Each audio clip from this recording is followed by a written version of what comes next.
సభ సుదీర్ఘంగా సాగిన నేపథ్యంలో శాసనసభ వ్యవహారాల మంత్రి శ్రీధర్ బాబుకు మాజీ మంత్రి సిరిసిల్ల ఎమ్మెల్యే కేటీఆర్ కీలక సూచనలు చేశారు. సమావేశాలకు తాము సహకరిస్తామని వచ్చే సెషన్ను 20 రోజుల పాటు నిర్వహించాలని సూచించారు. ఉదయం 10 గంటలకు సభ ప్రారంభమైన అనంతరం సభాపతి ప్రసాద్ కుమార్ అనుమతితో ఈ సూచన చేశారు.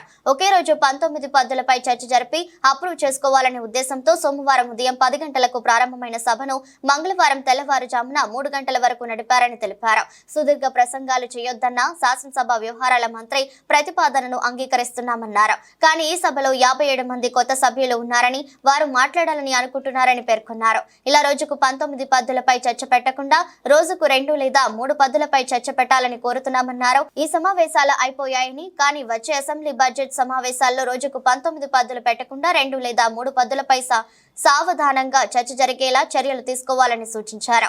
మంత్రులు కూడా సుదీర్ఘ వివరణ ఇచ్చే అవకాశం ఉంటుందన్నారు. వచ్చే సెషన్ను అవసరమైతే 20 రోజులు పెట్టాలన్నారు.